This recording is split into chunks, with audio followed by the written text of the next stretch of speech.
दोस्तों मैं पी विश्वकर्मा स्वागत करता हूं अपने यूट्यूब मंच पर।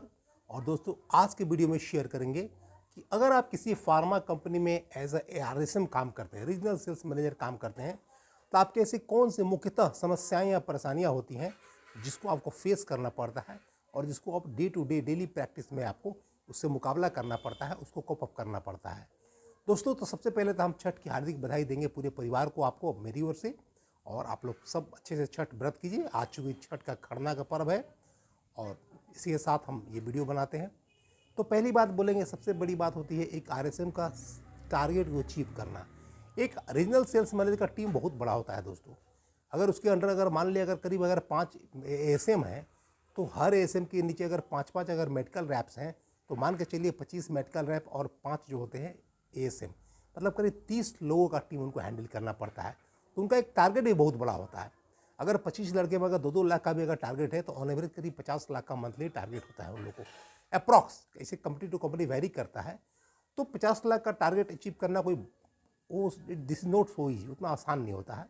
उसमें भी क्या होता है, कुछ लड़के टारगेट करते हैं, अगर मान लें अगर 25-30 किए, तो आपका ऐसा 20-25 लड़के ऐसे भी होते हैं जो लेग पुल करते हैं। तो वो चेक एंड बैलेंस करने में बहुत बड़ी मुसीबत होती है, ये बहुत बड़ी परेशानी होती है। और हर मंथ इन लोगों को टारगेट अचीव करना पड़ता है। ये बहुत बड़ा प्रेशर वाला काम है, बहुत बड़ा टेंशन वाला काम है। नंबर 2, चूँकि एक आरएसएम का बहुत बड़ा हेडक्वार्टर, बहुत बड़ा एरिया भी होता है, बहुत बड़ा पूरा रीजन के हेड होते हैं, तो उनका जो होता है कलेक्शंस भी बहुत ज़्यादा मतलब टफ होता है। क्योंकि अगर मान लिया अगर एक मेडिकल रैप का अगर अगर करीब अगर 4-5 भी अगर 4-4 भी अगर हुए, तो करीब 100 स्टॉकिस्ट का कलेक्शन करना भी उतना आसान नहीं है दोस्तों। प्लस साथ में बहुत सारा नर्सिंग होम होगा, बहुत सारा हॉस्पिटल सप्लाई होगा, तो करीब 125-150 जगह से कलेक्शन का मैंने लेना, this is not so easy. तो हर जगह कुछ ना कुछ, कहीं का चेक बाउंसिंग हुआ, कहीं का चेक में डिले हुआ, कहीं का पेमेंट में डिले हुआ, कोई क्रेडिट पॉलिसी को पार कर गया, तो ये कंपनी का जो कलेक्शन होता है सेल्स मैंने पेमेंट का, वो टाइम पर होना चाहिए, नहीं तो बहुत बड़ी परेशानी होती है। डेली उनको बात सुनना पड़ता है, सीनियर्स का बहुत प्रेशर होता है। तो अपना कलेक्शन को समय पर रियलाइज़ करना बहुत बड़ा प्रेशर वाला काम होता है, बहुत बड़ा टेंशन वाला काम होता है। बट ये डे टू डे लाइफ में ये आते ही रहता है समय। तीसरी बात होती है कि उनको एक होता है कि मीटिंग हमेशा अटेंड करना पड़ता है। दोस्तों क्या होता है कि हमेशा एक जो आरएसएम होते हैं उनको हमेशा मीटिंग होते रहता है। कभी मेडिकल रैप के साथ हुआ, कभी उनके जेडीएम के साथ हुआ, कभी कोई एचओ पीपल से आ गए, तो मान के चलिए उनका अगर 6-7 दिन हमेशा मीटिंग में ही समय जाता है। तो ये बहुत टेंशन वाला काम होता है।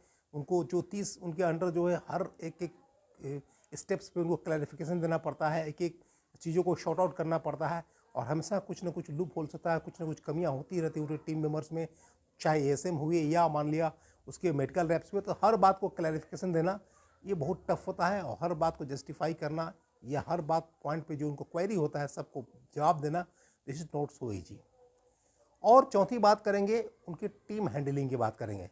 ऐसा होता है दोस्तों कि जो टीम हैंडलिंग में क्या होता है कि जो मेडिकल रैप्स होते हैं या जो एएसएम होते हैं, एएसएम तो हालांकि एक इंटेलेक्चुअल पर्सन होते हैं, समझदार होते हैं, हर बातों को समझते हैं और समय पर रिस्पॉन्स देते हैं चाहे जो भी परिस्थिति हो। लेकिन जो मेडिकल रैप्स होते हैं वो बहुत सारे ऐसे होते हैं जो नॉन एग्जीक्यूटिव में होते हैं, या वो उस बातों को उतना सीरियसली टेकअप नहीं करते हैं जितना एचओ जिस मतलब वे में चाहती है। तो यहाँ पे क्या होता है कि वो उतना तालमेल नहीं बैठ पाता है और टारगेट अचीव नहीं हो पाता है। तो टीम हैंडलिंग में भी उन लोग को समस्याएं आती है। तो टीम हैंडलिंग जो मिला जुला के चेक एंड बैलेंस करके एक ऑब्जेक्टिव पूरा करना उतना आसान नहीं होता है।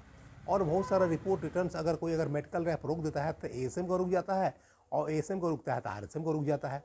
तो यहाँ उनको बहुत बड़ी परेशानी होती है दोस्तों।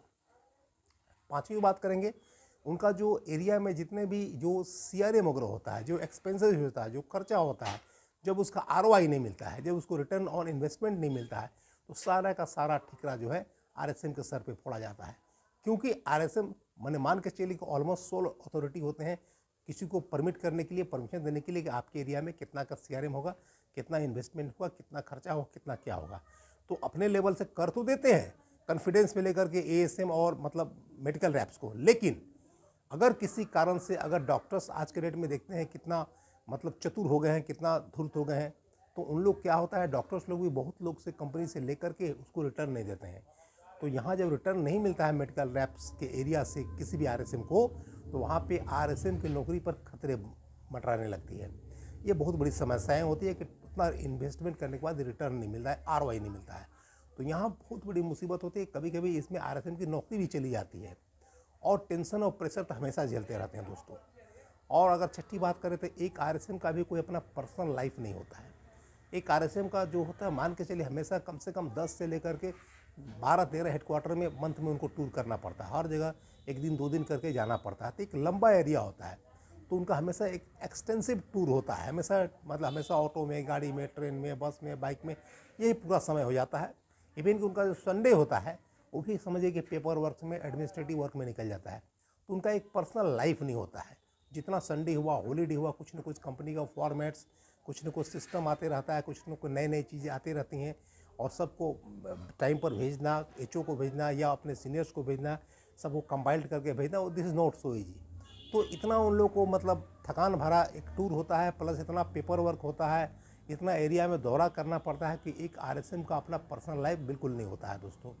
तो उसको मान के चलिए कि आप उनका जो है संडे हुआ या कोई हॉलीडे हुआ, ऑलमोस्ट उनका पेपर वर्क में ऑलमोस्ट निकल जाता है। तो ये सारी परेशानियाँ एक आरएसएम का लाइफ में आती हैं। तो मेरा ये कहने का मतलब किसी को डिमोटिवेट करना नहीं है, जो मार्केट में चलता है उसके बारे में हम ये बात करना चाहते हैं। दोस्तों अगर वीडियो अच्छा लगा तो लाइक करें, शेयर करें, चैनल सब्सक्राइब करें और बिल्कुल जेन्युइन कंटेंट देखने के लिए, 100% परफेक्ट कंटेंट देखने के लिए और राइट कंटेंट देखने के लिए इस चैनल को जरूर सब्सक्राइब करके बेल आइकन को प्रेस करें। तो मिलते हैं अगले वीडियो में, तब तक के लिए thanks for watching this video.